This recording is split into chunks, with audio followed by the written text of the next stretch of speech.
Nosotros no dejamos los avances en el campo de la investigación porque los premios Aragón Investiga han reconocido la labor de algunos de los mejores investigadores de la comunidad.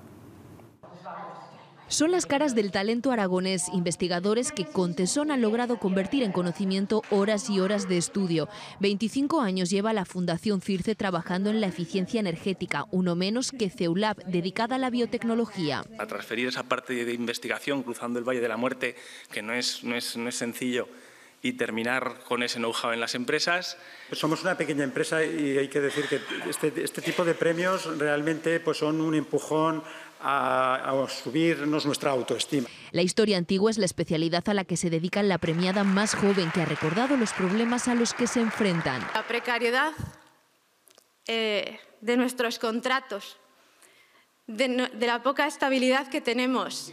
Atajarlos es uno de los retos del Gobierno de Aragón, que asegura que en 3 años se ha incrementado en 4 décimas su inversión en investigación. Promover, organizar, gestionar adecuadamente ese talento es una oportunidad que nos viene dada por la historia como agua de mayo, que la hemos de aprovechar, que creo que lo estamos haciendo, pero que lo tenemos que hacer en mayor medida. Y uno de los apoyos será, dicen, la recién aprobada Ley de Ciencia de Aragón.